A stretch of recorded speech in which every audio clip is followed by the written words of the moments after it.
Hello friends, my name is Kunal Vyas. I am a chess coach of master chess classes. आज मैं आपके लिए लेकर के आया हूँ एलिमेंट्री रुक एंडिंग्स। बेसिकली एलिमेंट्री रुक एंडिंग्स में क्या होता है? एलिमेंट्री रुक एंडिंग्स ऐसी एंडिंग्स होती है जो बेसिक एंडिंग्स होती है। तो आज मैं आपके लिए लेकर के आया हूँ फिलिडोर पोजीशन। सबसे पहली जो हमारी पोजीशन है वो है फिलिडोर पोजीशन। बेसिकली फिलिडोर पोजीशन में क्या होता है, जो डिफेंडिंग साइड होती है वो ड्रॉ इजीली अचीव कर लेती है। उसके लिए कुछ मेथड होती है वो हम यहाँ पर सीखने वाले हैं, लेकिन उससे पहले हम इस पूरी पोजीशन को बहुत डीपली अंडरस्टैंड करने वाले हैं। आज तक आपने ये सीखा होगा कि इस पोजीशन को ड्रॉ कैसे करते हैं। मैं आपको ये भी बताऊंगा कि ब्लैक क्या गलती करेगा तो व्हाइट इसमें जीतेगा। ठीक है, तो यहाँ पर सबसे पहले हम लोग स्टार्ट करते हैं। तो बेसिकली फिलिडोर पोजीशन के लिए स्ट्रक्चर क्या होना चाहिए? तो जब अपोनेंट की जो पॉन रहती है प्रमोट होने वाली, उसकी लाइन में उसकी फाइल में हमारा किंग होना चाहिए क्वीनिंग स्क्वायर पे। ठीक है, और हमारा जो रुक है वो होना चाहिए डिस्टेंस पे आउटसाइड, मतलब कि हमारे किंग के जस्ट अपोजिट वो हमारा रुक होना चाहिए और अपोनेंट के किंग के बिहाइंड होना चाहिए। ठीक है, तो बेसिकली इसमें अभी क्या है, जैसे ब्लैक की मूव है तो ब्लैक सिर्फ एक ही मेथड जो डिफेंसिव मेथड है उसी से ड्रॉ कर सकता है, अदरवाइज नहीं कर सकता है। जैसे मान लेते हैं हम लोग यहाँ पर अगर हम ब्लैक है और हमने अगर ये चेक से लगाई तो अपोनेंट को यहाँ पर ये अम्ब्रेला मिल जाता है, ये शेल्टर मिल जाता है, जिसकी वजह से हम पीछे से वापस चेक नहीं दे पाते और अब ये गेम कन्वर्ट हो जाती है लूसेना पोजीशन में, जो मैं आपको आगे बताने वाला हूँ। तो अब ये यहाँ पर गेम गाइस विन हो जाती है। ठीक है, तो बेसिकली ये हमारा दूसरा सब्जेक्ट है। लेकिन अब जैसे हम लोग मान के चल रहे हैं कि अगर हम लोगों ने चेक नहीं लगाई तो हम ब्लैक एज अ ब्लैक करेंगे क्या? कुछ नहीं। मतलब अगर हमने चेक नहीं लगाई, अगर हमने पॉन को भी यहाँ रख के रखा, मतलब रुक को यहाँ रख के रखा, तो अपोनेंट क्या करेगा गाइस? एक बार किंग को यहाँ चल लेगा। अब प्रॉब्लम ये है कि अब अगर आपने यहाँ से चेक लगाई तो हम वापस यहाँ आ जाएंगे, और अगर आप यहाँ पर आए तो भी कोई प्रॉब्लम नहीं है गाइस, क्योंकि अब यहाँ पर हम आपको चेक देके हटाने वाले हैं यहाँ से।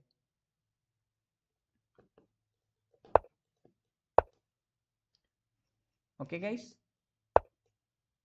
तो आप लोग देख सकते हैं हम बहुत आसानी से यहाँ पर इस गेम को विन करने वाले हैं, क्योंकि ये हमारी अब बन गई है लूसेना पोजीशन और इस पोजीशन को विन करना बहुत इजी होता है। ठीक है, चलिए अब हम वापस से हमारी उसी पोजीशन पर आ जाते हैं। गाइस इसमें ड्रॉ करने का सिंपल मेथड होती है, वो होती है सिक्स्थ रैंक से कट ऑफ करना। ठीक है, अपोनेंट के किंग को सिक्स्थ रैंक से कट ऑफ करना। अगर हम ऐसा कर देते हैं तो अपोनेंट का किंग तो आ ही नहीं पाता है। अब इसमें अपोनेंट क्या करता है गाइस, वो थोड़ा सा आपको उलझाने की कोशिश करता है, थोड़ा सा डाइवर्ट करता है, वो इस तरह की मूव्स खेलता है। तब आपको बिल्कुल भी घबराना नहीं है और अपने रुक को इस साइड बिल्कुल नहीं लेके जाना है। आपको अपने किंग को इधर ही रखना है, इस तरीके से एक आध बार मूव कर लेना है। अगर वो रुक G8 चेक देता है तो आपको गाइस एक बार किंग टू E7 खेल लेना है। ओके गाइस, अब यहाँ पर अगर जैसे वो वापस इधर कहीं जाता है तो आपको एक बार अपना रुक गाइस इधर खेल लेना है, कोई प्रॉब्लम वाली बात नहीं है। अगर वो फिर से चेक लगाता है तो आपको अपना किंग वापस पीछे खेल लेना है। ठीक है, और जैसे ही वो ये पॉन पुश करता है गाइस, अब ये स्क्वायर देखो किंग के लिए ऑक्यूपाइड हो गया है पॉन से, तो नाउ अब हम यहाँ पीछे चले जाएंगे और अब हम पीछे से इसको चेक ही चेक लगाने वाले हैं गाइस। जैसे ही किंग यहाँ आया, मेट के हमको थ्रेड देने, हमने यहाँ पे क्या करा, थ्रेड देने जैसे ही आया हमने चेक लगाना स्टार्ट कर दिया। Again check, again check, again check, again check, again check, and guys now अब हमने ये खेल दिया ताकि अब हम ये पॉन विन कर लें इजीली। यहाँ पर गाइस वो ये भी खेल सकता है, देन हम ये खेल लेंगे। यहाँ पर गाइस वो इस पॉन को सेक्रीफाइस करने के लिए, मतलब यहाँ पर हमारी किंग इनटू D3 E6 गलत मूव हो जाएगी, यहाँ पे हमें रुक से कैप्चर करना चाहिए, and that is a draw. ठीक है, ये गेम ड्रॉ हो जाएगी। चलिए अब हम कुछ और एलिमेंट्री रुक एंडिंग्स देख लेते हैं। बेसिकली ये जो पोजीशन है ये लूसेना पोजीशन है। ठीक है, तो लूसेना पोजीशन में गेम विन करना बहुत इजी होता है, लेकिन हमको सबसे पहले ये जानना होता है कि लूसेना पोजीशन होती क्या है। तो लूसेना पोजीशन का मतलब होता है कि हमारा किंग जो है पॉन के आगे होता है एकदम फ्रंट में, और हमारी पॉन जो है वो पीछे होती है किंग के, और हमारा जो रुक होता है वो कट ऑफ करके रखता है अपोनेंट के किंग को। आप देख सकते हैं गाइस इस में, तो इस पोजीशन में white king to A6, opponent ने प्ले किया रुक टू A1 चेक, हमने प्ले किया किंग टू B7, अपोनेंट ने खेला रुक B1, हमने खेला B6। ओके गाइस, अब अपोनेंट ने खेला रुक B3, हमने खेला किंग A7, उसने रुक A3 चेक दिया। हम बेसिकली किंग A7 खेल इसीलिए रहे हैं कि हमको इस पॉन को आगे बढ़ाना है। अब हमने खेला किंग टू B8, अपोनेंट खेला रुक B3, हमने खेला B7। ओके गाइस, अब ये लुसेना पोजीशन पूरी तरीके से कन्वर्ट हो चुकी है विनिंग एंड गेम में। रुक B1, यहाँ पर गाइस एक बहुत इंपॉर्टेंट मेथड होती है जो आप लोगों को समझना जरूरी है कि यहाँ पर अपोनेंट का जो किंग है वो आपके किंग को बाहर नहीं आने दे रहा, पहली बात। और अगर हम यहाँ पर बिल्डिंग अ ब्रिज टेक्निक यूज करना चाहते हैं तो उसके लिए हमें अपोनेंट का किंग दूर भगाना पड़ता है, क्योंकि अगर वो हमारे पॉन से दूर नहीं होगा तो हम ये पॉन प्रमोट नहीं कर पाएंगे। तो इसीलिए हम क्या करते हैं गाइस, एक बार हम ऐसे किंग को दूर करते हैं चेक लगा करके। ध्यान देने वाली बात ये है गाइस, यहाँ पर वो किंग C6 नहीं आ सकता है, अदरवाइज हम यहाँ पर आ जाएंगे और हमें हमें अगेन अपोनेंट के किंग का शेल्टर मिल जाएगा। ठीक है, यहाँ से वो चेक नहीं दे पाएगा, तो हम यहाँ पर क्वीन बना लेंगे। और अगर वो इसको कैप्चर करता है तो रुक की चेक एंड अगेन रुक की चेक, और अब हम गाइस रुक इवन कर लेंगे। तो ये तो बहुत अच्छा एग्जाम, मतलब अच्छी मूव थी यहाँ पर। अब king to E7, and guys यहाँ पर इंपॉर्टेंट जो बिल्डिंग का ब्रिज टेक्निक मैं आपको बताने वाला हूँ वो मोस्ट मोस्ट इंपॉर्टेंट है। यहाँ पर आपको 4th रैंक पे अपने रुक को चलना होता है गाइज, जिससे एक ब्रिज बन जाता है। ब्रिज कैसा बनता है मैं आपको बताता हूँ कि जब अपोनेंट का हमारा किंग यहाँ पर आता है, अपोनेंट चेक लगाता है, फिर हम अपना किंग यहाँ लेकर के आते हैं, अपोनेंट फिर से चेक लगाता है, फिर हम अपना किंग यहाँ लेकर के आते हैं, अपोनेंट फिर से चेक लगाता है, और फिर हम अपना किंग यहाँ लेकर के आते हैं। अब गाइज इसमें क्या होता है, हम मान के चल रहे हैं कि अपोनेंट ने खेला rook to D8, right, rook to E1, then हमने खेला king to C7, rook to C1 check, king to B6 to B1 to C6 to C1, king to B5, rook to B1 check, रुक to B4। अब guys देख सकते हैं आप, ये bridge बन चुका है अब पूरा। अब हमारे किंग को चेक लगाना पॉसिबल नहीं है, और अपोनेंट का किंग भी बहुत दूर है, तो हम इस पॉन को प्रमोट कर लेंगे, जिससे समझ के चल रहे हैं हम उसने ये कैप्चर कर दिया। तो अब देखिए, हमने अपोनेंट का किंग दूरी इसलिए करा था, अगर वो D7 पे होता तो वो C7 से पकड़ लेता पॉन को, है ना। चलिए अब हम लोग नेक्स्ट एग्जांपल पर आ जाते हैं। कुछ टेक्निक्स होती है रुक एंड गेम में जो काफी इंपॉर्टेंट होती है, जैसे कि एक होती है रुक बिहाइंड द पास पॉन। तो अगर हमारे पास पास पॉन है तो इस रुक को पास पॉन के पीछे लगाना होता है, ना कि आगे।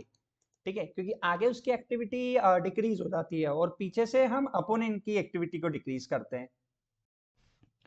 यहाँ पर रुक A2, रुक B3, A6, रुक B8, A7, रुक A8, एंड देखिए गाइस यहाँ पर अपोनेंट जो है वो किंग F6 किंग F5 का प्लान कर रहा है। तो अगेन हमने कट ऑफ थ्योरी यूज कर ली, हमने अपने रुक को एक्टिव करते हुए अपोनेंट की किंग को पूरा कट ऑफ कर दिया यहाँ पर।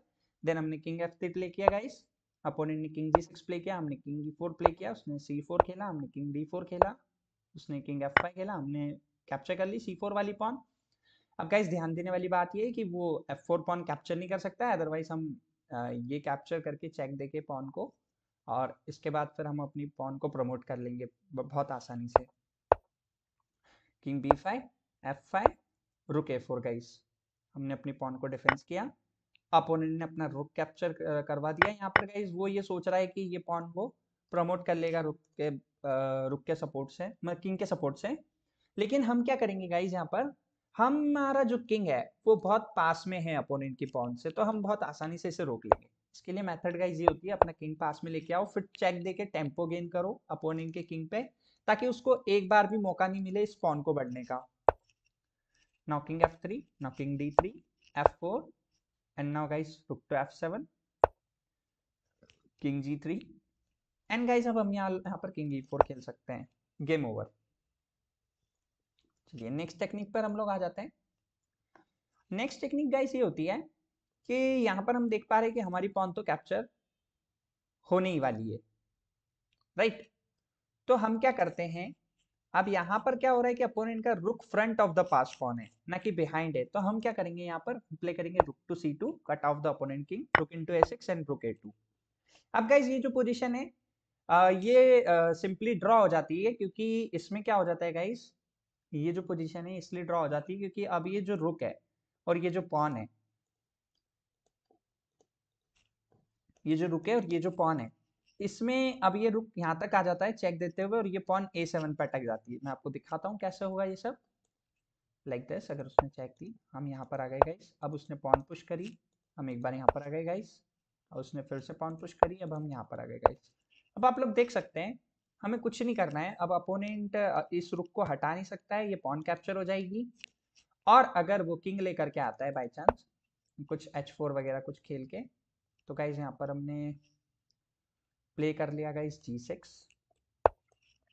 ठीक है गाइज, क्योंकि यहाँ पर हमें किंग g7 और h7 ही खेलते रहना है, हमारे पास यही सबसे बेस्ट ऑप्शन है। अपोनेंट किंग लेकर के आ रहे हैं, लाने दीजिए गाइज, कोई प्रॉब्लम नहीं है। अब आप अपना रुक एक बार पीछे ले जाइए, उसे आने दीजिए। ठीक है, अब गाइज आप लोग चेक लगाना स्टार्ट कर दीजिए पीछे से अगेन, जैसे हम पहले लगाते थे ना वैसे ही। तो यहाँ पर अब किंग को जगह नहीं रहेगी।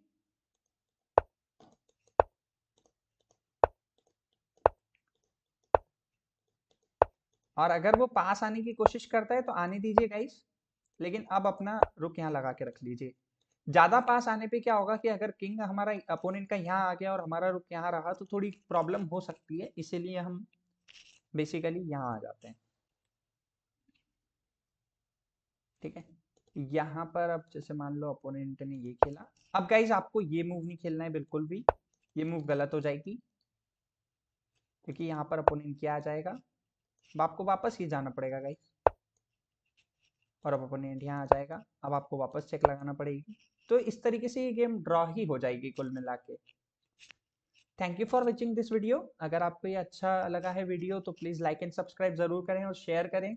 वैसे तो मुझे आप लोगों का बहुत प्यार मिल रहा है, सो थैंक यू।